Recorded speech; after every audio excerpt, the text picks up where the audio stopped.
Estamos viviendo, hermanos, nosotros en una época donde la iglesia está enfrentando una nueva lucha, una lucha muy distinta, que es lo que se le denomina la ideología de género.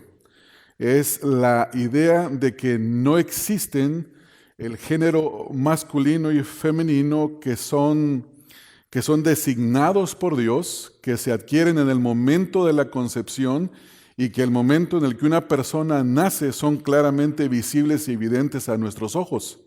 Ahora se nos dice que una persona que físicamente se puede identificar como hombre o como mujer, si siente que es algo distinto, pues esa es la verdad, eso es lo que es. Y puede cambiar su género, que el género no se restringe únicamente a lo que es evidente físicamente, sino que es lo que las personas quieren tener. Escuchando alguna información acerca de este tema, me encontré con algo que me causó un poco de risa por la ironía de esta historia. Hay un hombre en Argentina que a la edad de 60 años fue y dijo que él no sentía que realmente era un hombre, sino que era una mujer, y se cambió su nombre, su identidad, al menos legalmente, y al hacerlo, en cuanto el gobierno le concede este cambio, él va con su empleador y pide su retiro. El empleador le dice, no te puedes retirar porque el retiro es hasta los 65 años.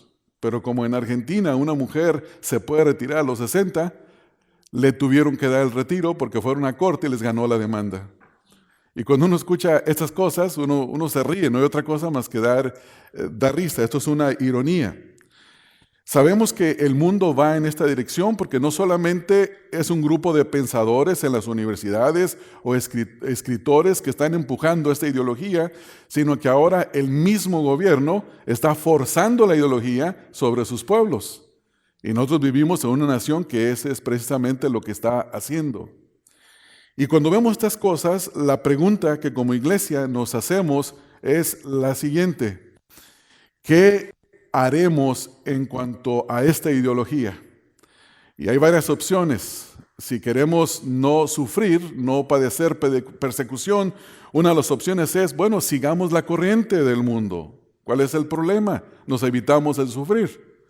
Otra opción podría ser, no, debemos de hablar en contra de ella. Otra opción podría ser, bueno, hablemos de ella, pero solamente en las 4 paredes de la iglesia, que les aseguro que el mundo no tiene ningún problema si nosotros hablamos de la verdad, pero mientras que no salga de las 4 paredes de la iglesia. Entonces, hermanos, la pregunta es, ¿qué debemos de hacer? Y la respuesta no la podemos tomar de las opiniones de ustedes. No es qué es lo que ustedes piensan, no es qué es lo que yo pienso, es qué es lo que las Escrituras nos mandan a hacer. Romanos capítulo número 1, en el versículo número 18, nos presenta el más grande y fuerte de todos los argumentos para que nosotros prediquemos el Evangelio y no nos callemos ante una sociedad que oprime la verdad, que detiene la verdad con la injusticia, que haciendo actos indignos, haciendo actos de impiedad y actos de injusticia, tienen el propósito de suprimir, de restringir, de ponerle límites a la verdad de Dios. Y aquí se presenta un argumento que tiene no solamente un efecto presente, sino también un efecto futuro. Y hacemos bien nosotros en prestar atención a esta porción de la Escritura. En este versículo 18 comienza una sección nueva que termina hasta el capítulo número 3 en el versículo número 20, en donde la palabra clave o la idea clave es el juicio de Dios, la condenación de Dios. Y aquí el apóstol Pablo presenta un argumento para la ira de Dios en contra de toda la humanidad, terminando con una declaración que se encuentra en el capítulo 3, versículo 23, donde dice que por cuanto todos han pecado, están destituidos de la gloria de Dios. Y este es el argumento más fuerte para que nosotros prediquemos el Evangelio, para que nosotros no nos quedemos callados en esta época, para que vayamos en contra de esas ideologías y no nos avergoncemos del Evangelio. Si ustedes recuerdan, nosotros hemos venido estudiando la teología del género y aprendimos en el primer mensaje que Dios es el creador del género, creó dos géneros, hombre y mujer. Después aprendimos que el propósito de crear dos géneros era para el compañerismo. Y vimos que esa es la unión que Dios bendice, con el propósito de que el hombre y la mujer formen una familia y llenen esta tierra de hombres y mujeres portadores de la imagen de Dios. Y al tener esta unión entre un hombre y una mujer, proyecten la imagen o la relación de Cristo con su iglesia. Después, la semana pasada, en el último mensaje, número 5, estuvimos aprendiendo que Dios no es pasivo, que Dios tiene una actitud y su actitud es de abominación a las prácticas del homosexualismo. Y vimos cómo Dios respondió en Génesis 19, destruyendo las ciudades de Sodoma y Gomorra porque estaban infestadas por hombres homosexuales. Y vemos que Dios no es pasivo, Dios trae juicio. Dios le dice a Abraham que el clamor de la ciudad, de esas ciudades, ha subido hasta él. Había una depravación tan masiva que el Nuevo Testamento nos dice que Lot afligía su alma al ver la nefanda conducta de los habitantes de esa ciudad. Entonces, volviendo a este capítulo, ahora en Romanos capítulo 1, versículo número 18, en esta mañana vamos a aprender que el acto de restringir la verdad trae como consecuencia la ira presente y futura de la ira de Dios por causa de que los hombres no creen en Jesucristo. Y eso sirve para nosotros para que no callemos, no paremos de hablar y de predicar el Evangelio. Y antes de entrar a estudiar el versículo, solamente tengo 2 puntos. El primero es que la ira de Dios es una realidad, porque dice el versículo 18, porque la ira de Dios se revela, se manifiesta. O sea que constantemente, la forma en la que este verbo está escrito habla de una acción continua. O sea, constantemente se está mostrando. Por eso es una realidad. Y en segundo lugar, que la ira de Dios es dirigida específicamente a un grupo de personas con una actitud no piadosa y una actitud injusta. Y como consecuencia, la ira de Dios viene sobre ellos. Pero antes de comenzar a ver este versículo, necesitamos de ver un poco el contexto. En los versículos número 16 al 17, el apóstol Pablo dice que él no se avergüenza del Evangelio y nos da la razón. En primer lugar, noten que el versículo 16 habla de su actitud hacia el Evangelio. Dice, no me avergüenzo del Evangelio. Y esta es la misma actitud que usted y yo debemos de adoptar hacia la palabra de Dios, hacia el Evangelio. Razón nos da el porqué, la razón. Dice, porque es poder de Dios para salvación a todo aquel que cree, al judío primeramente y también al griego, es decir, a todos. Luego en el versículo número 17 nos dice, ¿por qué? Porque en el Evangelio la justicia de Dios se revela por fe y para fe, como está escrito, mas el justo por la fe vivirá. O sea que la única forma en la que una persona puede tener vida eterna, puede vivir, es a través del Evangelio, a través de la justicia que Dios da. Ahora, en el versículo número 18, el apóstol Pablo va a presentar el argumento para el Evangelio, el argumento o la razón por la cual toda persona necesita el Evangelio, tanto judíos como gentiles, y en nuestro tiempo, toda persona de toda nación, de toda raza, de todo mundo necesita el Evangelio, y el argumento es es la ira de Dios.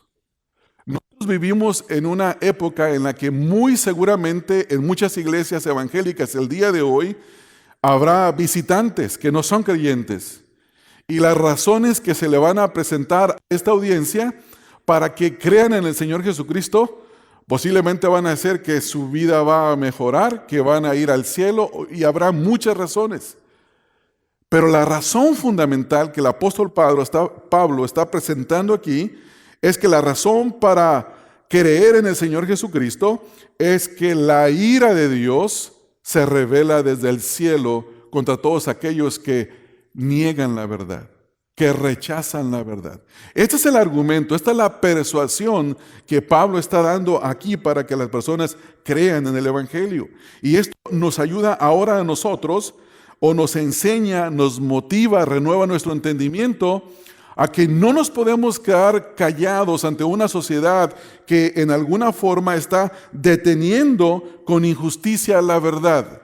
No podemos ser ajenos a esa realidad. ¿Por qué razón? Porque Dios no es pasivo. Porque Dios no es ajeno a la realidad de que la verdad está siendo retenida. La actitud de Dios es que Dios está airado en todo tiempo contra el impío. Y aquí se ve claramente en este versículo. Entonces, notemos cómo comienza el versículo. Y aquí vemos en primer lugar que la ira de Dios es una realidad, porque el versículo dice, porque la ira de Dios se revela desde el cielo. Esa es la primera cosa que el apóstol Pablo nos comienza diciendo aquí en este versículo. La primera palabra, porque, es una conexión que da razón y la usa mucho el apóstol. Vean el versículo 16, dice porque, versículo 17, porque, versículo 18, porque, versículo 19, porque, versículo 20, porque, versículo 21, pues, versículo 24, por lo cual, versículo 26, por esto. O sea, está dando razones, está presentando argumentos. El apóstol Pablo aquí está fungiendo como un fiscal que está presentando un argumento, una razón, por qué todos los hombres son culpables, por qué todos los hombres están destituidos de la gloria de Dios. Y ahí comienza. Entonces, esta primera conexión de la razón, en el versículo 18, Pablo está dando la razón por la cual todo mundo debe de creer en el Evangelio, y es porque si no creen, la ira de Dios vendrá a sus vidas en el momento y vendrá también en la eternidad. Ese es el argumento que está presentando aquí. Ahora, noten ahí que dice, porque la ira de Dios, está hablando de la ira de Dios. La palabra que el apóstol utiliza aquí para ira tiene que ver precisamente con no con lo que nosotros conocemos como ira. Nosotros nos enojamos descontroladamente, injustamente. La ira de Dios es distinta. Es una ira santa, justa, con razón, controlada y que es inamovible. No cambia. Y va dirigida a un grupo de personas que están actuando, como dice el versículo ahí, impía e injustamente, deteniendo con injusticia la verdad. Hoy en día, hermanos, no es difícil aceptar el amor de Dios. Incluso los incrédulos creen en el amor de Dios. Bueno, Dios ama a todos, Dios recibe a todos por igual. No hay nadie que tenga ningún problema con el amor de Dios. Incluso es increíble creer que en las mismas iglesias evangélicas hay gente que apoya tanto el amor, pero no se puede hablar de la ira de Dios. Dicen, no, Dios es amor, mi Dios es amor, mi Dios no se aira, no se enoja. Eso es lo que muchos en la iglesia creen. Sin embargo, este versículo nos enseña todo lo opuesto. Nos dice que Dios es un Dios que está airado, está revelando, está mostrando su ira constantemente contra toda impiedad e injusticia de los hombres que detienen con injusticia la verdad. Un comentarista bíblico dice lo siguiente acerca de la idea de la ira de Dios. La idea de un Dios iracundo va en contra de los deseos de la naturaleza humana caída y es incluso un escollo para muchos cristianos, Gran parte del evangelicalismo contemporáneo o el evangelismo contemporáneo solo habla de la vida abundante en Cristo, de la alegría, de las bendiciones, de la salvación y de la paz con Dios que trae la fe en Jesucristo. Todos estos beneficios son el resultado de la fe verdadera, pero no son el cuadro completo del plan de salvación de Dios. También hay que escuchar la verdad corolaria del juicio de Dios, pecado y los que participan en él. Y esto es importante para nosotros notarlo en esta mañana. Tanto la verdad del amor de Dios como la ira de Dios son algo que Dios ha manifestado. Ahora, noten, hermanos, ahí en el versículo que nos dice, porque la ira de Dios se revela. Es importante notar que la misma palabra también se utiliza en el versículo 17 para hablar de que el evangelio o la justicia de Dios también ya se ha revelado. Noten en el versículo 16 y 17. Dice, porque no me avergüenzo del evangelio, porque es poder de Dios para salvación a todo aquel que cree, al judío primeramente, también al griego. Porque en el evangelio, y escuche esto, la justicia de Dios se revela. O sea, constantemente la forma en la que una persona se puede justificar con Dios o que puede estar en un estándar correcto con Dios, se revela, se muestra. Y esto tiene que ver con el amor de Dios. De tal manera amó Dios al mundo que ha dado a su Hijo unigénito para que todo aquel que en Él cree no se pierda, mas tenga vida eterna. O sea, a través del Evangelio se muestra, se revela el amor de Dios. Pero no solo el amor de Dios, sino también la ira de Dios. Noten que el versículo número 18 nos habla de aquellos que rechazan el Evangelio. El versículo 18 es el argumento presentado de que la ira de Dios se está revelando desde el cielo contra toda impiedad e injusticia de los hombres. Noten que esta ira es algo constante y viene desde el cielo, hermanos. Cuando leemos nosotros en las Escrituras que Dios ha juzgado, siempre el juicio viene del cielo. Dios juzgó al mundo antiguo por el agua que cayó en el diluvio. Dios juzgó a las ciudades de Sodoma y Gomorra por el fuego que cayó del cielo. Dice la Escritura en Génesis 19 que hizo Jehová desde la tierra llover fuego desde el cielo. Y ahí vemos una visión de lo que es la Trinidad de nuestro Dios. Entonces, esta ira viene desde el cielo. ¿Por qué desde el cielo? Porque en el cielo está el trono y la morada de nuestro Dios, quien es soberano, quien tiene autoridad final sobre todo y sobre todos, y quien es el único juez que puede traer juicio. Por eso se revela desde el cielo. Y esta revelación del juicio de Dios desde el cielo está dirigida hacia toda la gente que está con impiedad e injusticia suprimiendo la verdad. Ahora, hermanos, es necesario observar aquí mismo en este pasaje que nos da una muestra de que la ira de Dios no es algo que va a ocurrir en el futuro solamente. Es algo que ya está ocurriendo. Y es algo que también lo vemos, por ejemplo, en un pasaje como en Juan capítulo número 3. Vayan conmigo, por favor, allá, hermanos, a Juan 3. En el famoso versículo número 16, donde se habla del amor de Dios. Pero inmediatamente después, en el versículo 18, dice, el que en Él cree no es condenado, pero el que no cree ya ha sido condenado porque no ha creído en el nombre del unigénito Hijo de Dios. O sea que la condenación está sobre la persona por no haber creído la verdad. O sea que no es algo futuro.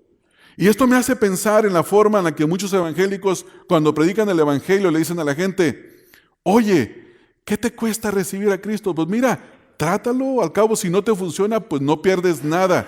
No, hermanos, el que rehúsa a Cristo lo pierde todo. La condenación y la ira de Dios está sobre la persona. Necesitamos de advertir a la persona que si no cree en Jesucristo, la ira de Dios está sobre él o sobre ella. Versículo 19. Y esta es la condenación, que la luz vino al mundo y los hombres amaron más las tinieblas que la luz, porque sus obras eran malas. Nota ahí la palabra condenación. La razón por la cual condena a una persona es porque la luz les resplandeció. Ellos amaron más las tinieblas que la luz, porque sus obras son malas. Versículo 20. Porque todo aquel que hace lo malo aborrece la luz y no viene a la luz para que sus obras no sean reprendidas. Mas el que practica la verdad viene a la luz para que sea manifiesto que sus obras son hechas en la luz. Ahora vamos de regreso a Romanos capítulo 1, versículo 18. Aquí en estos versículos encontramos desde el versículo número 24, versículo número 26 y versículo número 28, que 3 veces se menciona la ira presente de Dios. Como ellos han restringido la verdad, han rechazado la verdad, cambiaron la verdad de Dios por la mentira, como dice el contexto, Dios manifiesta su ira para con ellos, entregándolos a sus inmundicias. Versículo 24. Por lo cual también Dios los entregó a la inmundicia en las concupiscencias de sus corazones, de modo que deshonraron entre sí sus propios cuerpos. Versículo 26. Por esto Dios los entregó a pasiones vergonzosas, pues aún sus mujeres cambiaron el uso natural por el que es contra la naturaleza. Versículo 27. Y de igual modo también los hombres, dejando el uso natural de la mujer, se encendieron en sus lascivias unos con otros, y escuche cómo se califica ese acto: cometiendo hechos vergonzosos hombres con hombres y recibiendo en sí mismo la retribución debida a su extravío. Versículo 28. Y como ellos no aprobaron tener en cuenta a Dios, Dios los entregó a una mente reprobada para hacer cosas que no convienen. Esta palabra que se utiliza aquí para calificar la mente, una mente reprobada, en inglés sus versiones posiblemente es una mente fútil, a algo que no sirve para nada, que no tiene un buen uso, algo que se ha echado a perder a tal punto que no sirve para la función que se designó. Entonces, toda persona que rechaza la verdad de Dios, lo único que hace es inutilizar su mente. Y por esa razón cometen actos vergonzosos. Un ejemplo de eso es el desfile del orgullo homosexual, donde usted puede ver en esos desfiles que los hombres han perdido toda inhibición, como ellos dicen. No hay vergüenza, no hay pudor.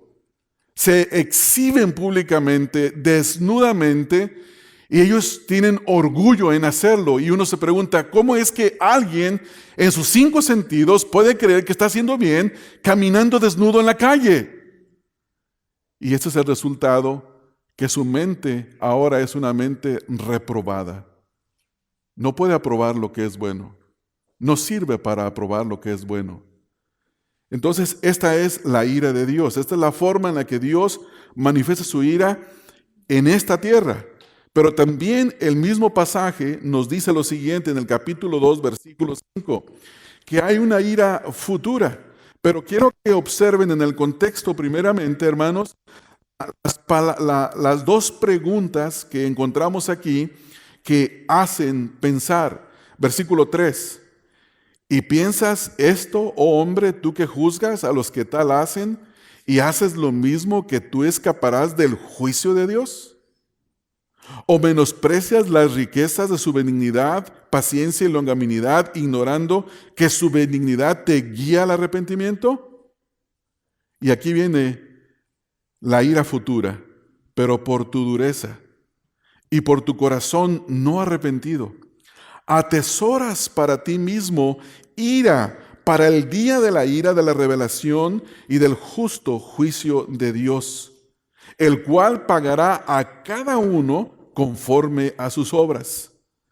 Esto quiere decir que la única forma de escapar de la gloria presente de Dios perdón, de la ira presente de Dios y de la ira venidera es a través del Evangelio. Y este es el argumento que Pablo está presentando. Hermanos, el Evangelio siempre debe de ir acompañado con la advertencia de la ira de Dios. Y les doy un ejemplo. Por ejemplo, vayan a Hechos capítulo 17. Hechos capítulo 17, en el versículo número 30 en adelante, el apóstol Pablo está predicándole en el Areópago a los griegos, y en el versículo número 30 dice lo siguiente. Hechos 17, 30, hermanos. Dice el versículo: pero Dios, habiendo pasado por alto los tiempos de esta ignorancia, ahora manda a todos los hombres en todo lugar que se arrepientan. Ahora, ¿por qué? ¿Por qué se deben arrepentir todos los hombres en todo lugar? ¿Por qué arrepentirse es un mandamiento? ¿Por qué no es una opción? ¿Por qué razón? Y la razón está dada en el versículo número 31. Dice en el versículo número 31, por cuanto ha establecido un día en el cual juzgará al mundo con justicia, por aquel varón a quien designó, dando fe a todos con haberle levantado de los muertos. O sea que el argumento, la razón, es que Dios juzgará al mundo, y lo juzgará de una forma en la que Él presencialmente estará ministrando y derramando su ira por la eternidad. Y este es un concepto que a los evangélicos les cuesta en nuestra época entender. Como dije al principio, no hay ningún problema en entender acerca del amor de Dios, pero no cabe en nuestra mente cómo es que Dios puede estar al mismo tiempo presencialmente en el cielo, ministrando su gloria, su poder, recibiendo la alabanza de sus hijos, y al mismo tiempo presencialmente en el infierno administrando y derramando su ira. Y la respuesta es que para Dios es posible, porque Dios no es como nosotros. Dios no es como nosotros. Los atributos de Dios dicen que Dios es amor. Los atributos de Dios dicen que Dios es fuego consumidor, tiene ira. Los atributos de Dios dicen que Él puede estar en todas partes al mismo tiempo. Los atributos de Dios nos muestran quién verdaderamente es Dios. Y la razón para estudiar los atributos de Dios es para que nosotros creamos y digamos lo que Dios dice de sí mismo, no lo que nosotros creemos que Dios es, porque eso es idolatría. Hacernos un Dios a nuestra imagen y semejanza es idolatría. Yo les he contado lo que ocurrió en el Instituto Bíblico cuando estábamos estudiando la teología de Dios, cuando el profesor empezó a enseñar acerca de la ira de Dios, y un estudiante dijo: disculpe, maestro, yo no puedo creer eso que usted dice. Mi Dios es un Dios de amor. A lo cual el profesor le responde: pues tu Dios no es mi Dios, porque mi Dios es Dios de amor y Dios de ira al mismo tiempo. O sea que cuando decimos que Dios es amor, todo Dios es amor. Pero cuando decimos que Dios es ira, todo Dios es ira. O sea, no podemos hacer compartimentos acerca de Dios. Dios no es como nosotros. Nosotros podemos hacer medios corajudos, pero también medios melosos, ¿no? ¿Y somos una cosa o somos otra? No podemos ser todo al mismo tiempo. Para Dios eso no es un problema. Por esa razón, volviendo a nuestro texto aquí en Romanos, entonces la ira de Dios es una revelación. La ira de Dios se revela constantemente desde el cielo. Ahora veamos contra quién es derramada esa ira. Dice el versículo que la ira de Dios está siendo derramada constantemente contra dos clases de actitudes de los hombres. Y estas actitudes los lleva a concluir que la verdad debe de ser encubierta. Dice el versículo ahí: contra toda impiedad e injusticia de los hombres que detienen con injusticia la verdad. Noten en primer lugar que la palabra impiedad significa irreverencia hacia Dios. Una persona piadosa es una persona que tiene una actitud correcta para con Dios, que adora a Dios, que vive para Dios. Esa es una persona piadosa. Una actitud impía es aquella que no tiene ninguna reverencia para Dios. Y el mismo pasaje nos da la respuesta en el versículo 19 en adelante. Dice, porque lo que de Dios se conoce les es manifiesto, pues Dios se los manifestó. O sea que Dios se revela a sí mismo. No es que los hombres andan atentas a ver si encuentran un día a Dios, hermanos. No, Dios se revela a sí mismo. Versículo 20, porque las cosas invisibles de Dios. ¿Qué es lo que es invisible de Dios? Número 1, su poder. Él es todopoderoso. Número 2, su deidad. Él es Dios. Estas dos cosas que son invisibles, Dios se encarga de hacerlas, y escucha esto, hermanos, claramente visibles desde la creación, o sea, desde el principio del mundo, siendo entendidas por medio de las cosas hechas, y luego dice, de modo que no tienen excusa. O sea que la razón de una actitud impía, de no tener una buena relación con Dios, de no responder a Dios, eso es exactamente negar la verdad de Dios. Versículo 21. Pues habiendo conocido a Dios, no le glorificaron como a Dios ni le dieron gracias. O sea, esa es la actitud impía. Saber que hay un Dios, que es el creador de los cielos y la tierra, que se ve evidente en todas partes, y aún así no reconocerlo como Dios, no adorarlo como Dios, y no reconocer que todo viene de Él. Eso es una actitud impía. Eso es lo que Pablo está diciendo. Entonces la causa de la ira de Dios es porque Dios se ha revelado claramente desde el principio de la creación por las cosas creadas, de modo que no hay excusa, y aún así los hombres dicen, no hay Dios, Dios no es el creador, Dios no me hizo, la gloria sea a mí mismo, y esa es una actitud impía. En segundo lugar, dice ahí, la impiedad e injusticia. La palabra injusticia tiene que ver con violar la ley de Dios. Tiene que ver con violar los estatutos de Dios. Tiene que ver con toda acción que no da gloria a Dios y toda acción que ofende a los demás. Y no ocupo decirles mucho sobre esto, hermanos. Si usted tira su cartera y en su cartera tenía $300 y alguien encuentra su cartera y se la manda por correo, pero sin los $300, ¿qué va a decir usted? Qué bárbaro, qué ratero, ¿no? O sea, me la envía, pero se roba el dinero. Es una acción injusta.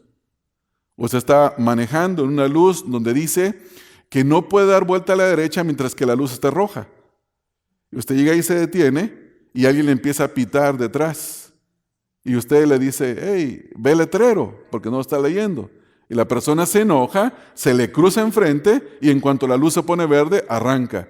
¿Y qué es lo primero que usted dice? Qué injusto, ¿no? Qué acción tan injusta. Entonces, aquí se está refiriendo a hombres y mujeres que son irreverentes hacia Dios y que no tienen amor al prójimo, que no buscan el beneficio de los demás. Pero hay algo que ellos hacen.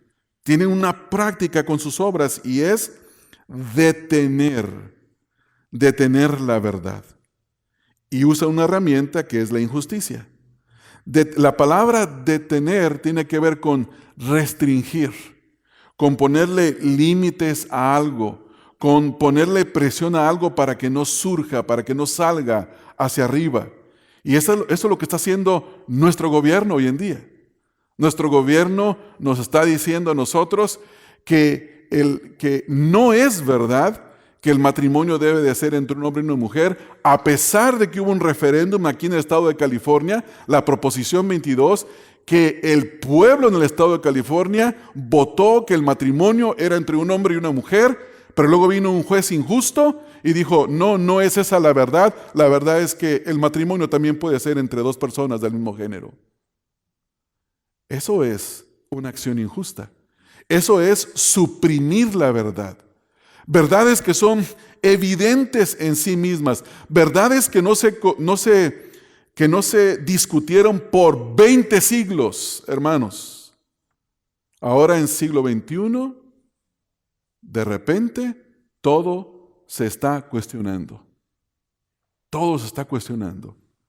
Entonces vemos aquí, hermanos, que ellos detienen con injusticia la verdad. ¿Qué es la verdad?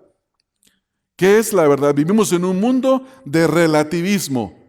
Usted encuentra a una persona que dice, el cielo está azul, y llega otro, no, está gris. Bueno, para ti es azul, para mí es gris, todos estamos bien, ¿no? No hay verdades absolutas, todo es relativo. E incluso la gente dice, tu verdad, mi verdad. La Biblia define la verdad, y hay una palabra teológica para hablar de la verdad, y se llama, la verdad ontológica es que la verdad es lo que Dios dice que es y ninguna otra cosa más. Lo que Dios dice en su palabra, hermanos, eso es lo que es. Jesús dijo en su oración al Padre por los discípulos, santifícalos en tu verdad, en la verdad, tu palabra es verdad. Es la palabra de Dios la que es la verdad.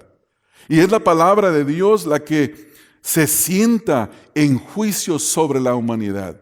No es la humanidad quien juzga la palabra de Dios, pero esto es lo que los hombres impíos hacen, y por esa razón la ira de Dios se está manifestando.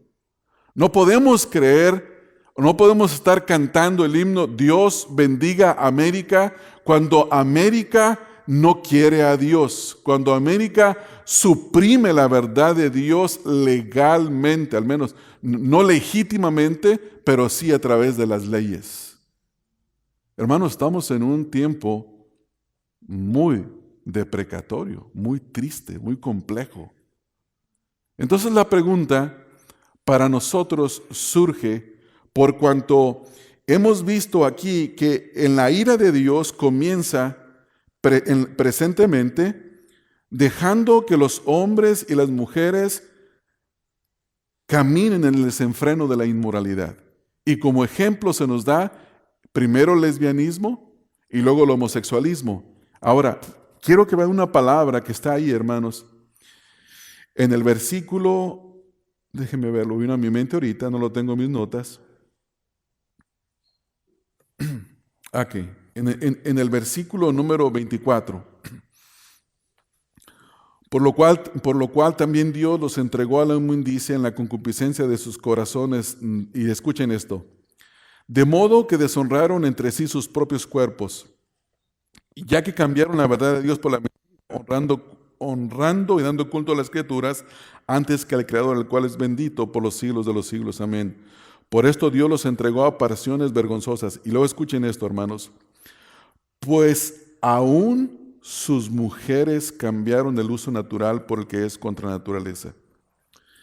Históricamente, hermanos, está probado que los hombres tienen más la tendencia hacia la inmoralidad y que las mujeres tienen más restricción.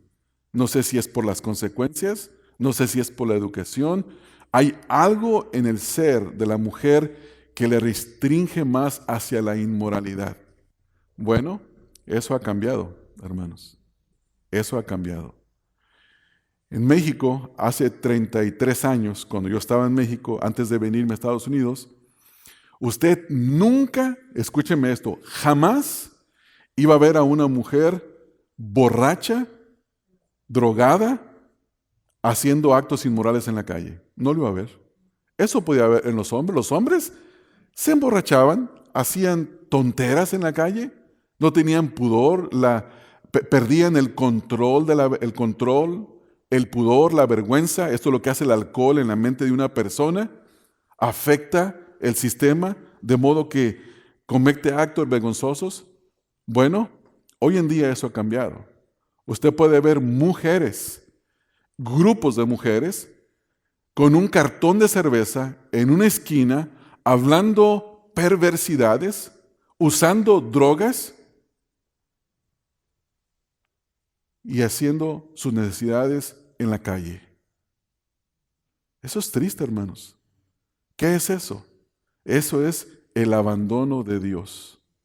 Por eso dice aquí el versículo, pues aún sus mujeres cambiaron el uso natural que es contra naturaleza. Entonces, hermanos, viendo en este contexto, respondemos a la pregunta que hicimos desde el principio. ¿Cuál es la pregunta? ¿Cómo debemos de responder a la ideología de género? ¿Cuál debe de ser nuestra actitud? ¿Nos debemos de quedar callados? ¿Debemos de seguir la corriente de este mundo? Y la respuesta es no, todo lo contrario. Nosotros necesitamos de predicar el Evangelio, de no avergonzarnos del Evangelio, porque es poder de Dios para salvación, porque es a través del Evangelio que la justicia de Dios se revela por fe y para fe, y porque todo aquel que no cree en el Evangelio experimentará la ira de Dios en esta tierra y lo experimentará por la eternidad.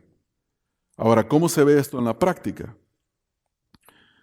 Esto en la práctica tiene que producir en nosotros denuedo, pero no un denuedo descontrolado ni bravetón. A ver si me explico con esto. Tú estás mal, no, tú estás mal, no, tú estás mal. Mira, la Biblia dice eso. No argumentamos siendo argumentativos. No contendemos siendo contenciosos.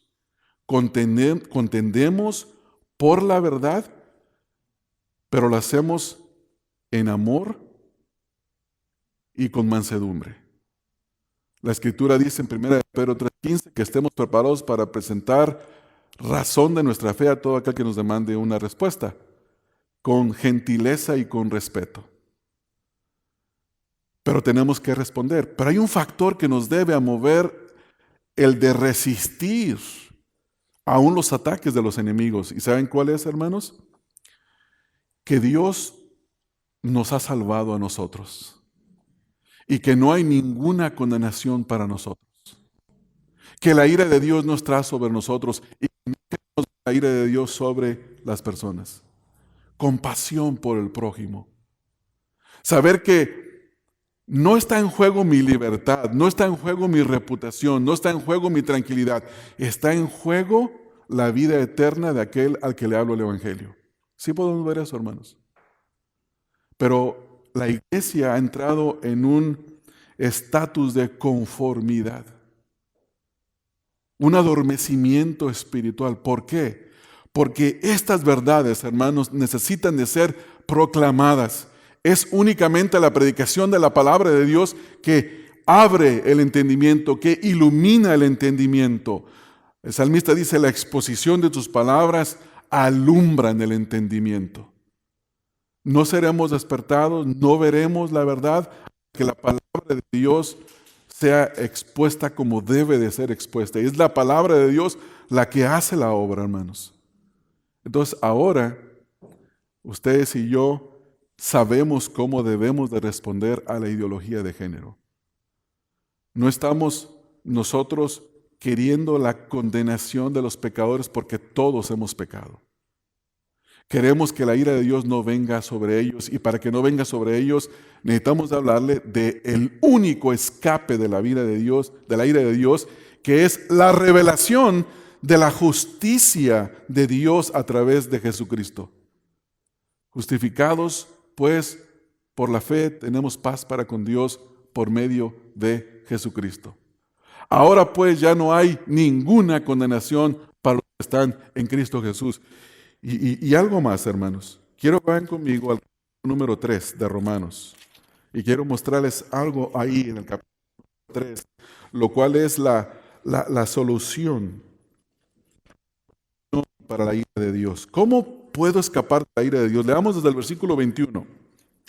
Romanos 3, 21 al 25. Hasta el 26, perdón. Pero voy a hacer énfasis en el versículo 25. Dice, pero ahora, aparte de la ley, se ha manifestado la justicia de Dios testificada por la ley y por los profetas, la justicia de Dios por medio de la fe en Jesucristo, para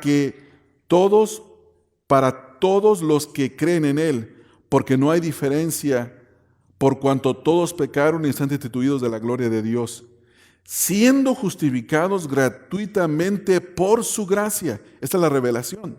Mediante la redención que es en Cristo Jesús. Y escuche esto, hermanos. a quien Dios puso como propiciación por medio de la fe en su sangre, para manifestar su justicia a causa de haber pasado por alto en su paciencia los pecados pasados, con la mira de manifestar en este tiempo su justicia, a fin de que Él sea el justo y el que justifica a los que son de la fe en Jesús. Pero noten la palabra en el versículo número 25, propiciación. Esta palabra propiciación significa pacificar. El hecho de que Dios puso a Jesucristo como el recipiente de la ira de Dios. Dios descargó su ira en Jesucristo para que todos los que ahora creamos en Cristo no seamos los recipientes de la ira de Dios. La obra redentora de Cristo Cristo en la cruz satisfizo, pacificó la ira de un Dios justo. Esta palabra propiciación también es el lugar donde el sumo sacerdote ponía el sacrificio y el fuego de Dios consumía el sacrificio. Es donde por Jesucristo estamos en paz con Dios. Por eso es que Pablo dice en 2 Corintios capítulo número 5, en el versículo 17 hasta el versículo número 21, que nosotros predicamos el evangelio de la reconciliación. Es como si Dios, a través de nosotros, manda al mundo que se reconcilie con Dios. Y en el versículo número 21 se nos dice la reconciliación, cómo se efectúa. Y es que al que no conoció pecado, por nosotros lo hizo pecado, para que nosotros fuéramos hechos justicia de Dios en él. Es decir, para que estuviéramos bien con Dios. Entonces, hermanos, creo que esto es una motivación suficiente.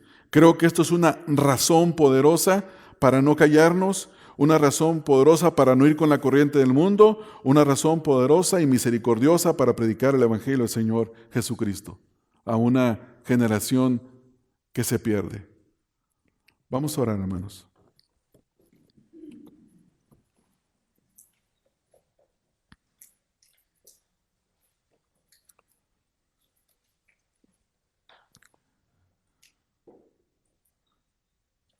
Padre, cuando nosotros leemos en tu palabra la epístola a los romanos, nos damos cuenta en algunos pasajes que dice: mas Dios muestra su amor para con nosotros, en que siendo aún pecadores, Cristo murió por nosotros. Leemos pasajes como el que dice: justificados pues por la fe, tenemos paz para con Dios por medio de Jesucristo. Y pasajes como: ahora pues no hay ninguna condenación para los que están en Cristo Jesús, los que no andan conforme a la carne, sino conforme al Espíritu. Señor, nosotros nos llenamos de gratitud y de gozo. Gratitud hacia ti, gozo por el estado en el que nos encontramos por causa de nuestra unión con Cristo. Pero queremos, Señor, que estas grandes verdades sirvan como la motivación para que nosotros prediquemos el evangelio a nuestra generación. Nos está tocando una época difícil porque ya ahora no son grupos con ideologías, ahora es el mismo gobierno que está tomando control de estas cosas. Pero nosotros sabemos que las puertas del Hades no prevalecerán contra la iglesia. Nosotros sabemos que cuando los hombres se amontinan y confabulan contra ti, tú te ríes desde los cielos. Porque tú estás sentado en tu trono y todo lo que tú quieres tú haces, y no hay quien detenga tu mano o te diga qué haces. Tú eres el soberano del universo. Por esa razón rogamos que tú nos fortalezcas, Señor, que tú nos transformes a través de la verdad de tu palabra, que a través de tu Santo Espíritu nos des fortaleza y llenes nuestros corazones de denuedo, para que cuando tengamos que hablar lo hagamos con gentileza y con respeto, Señor. Pero danos denuedo, ayúdanos a ser como los apóstoles, que dijeron: juzguen ustedes si debemos de obedecer a los hombres antes que a Dios. O como en otra ocasión volvieron a decir: No podemos callar de decir y hablar las cosas que hemos oído y que hemos visto. O como Pablo que dice, no me avergüenzo del Evangelio, porque es poder de Dios para salvación a todo aquel que cree en Jesucristo. Ayúdanos, Señor, a que las mismas convicciones de hombres como ellos están ahí como un testamento en las Escrituras, como un testimonio para nosotros en el día de hoy. Esas mismas actitudes sean desarrolladas en esta congregación, en la iglesia contemporánea, por tu palabra y por el fortalecimiento de tu Santo Espíritu. Así que, Padre, rogamos estas cosas y deseamos que para ti sea la honra y la gloria en todo momento. En el nombre de Cristo Jesús oramos. Amén. Amén. Dios les bendiga, hermanos.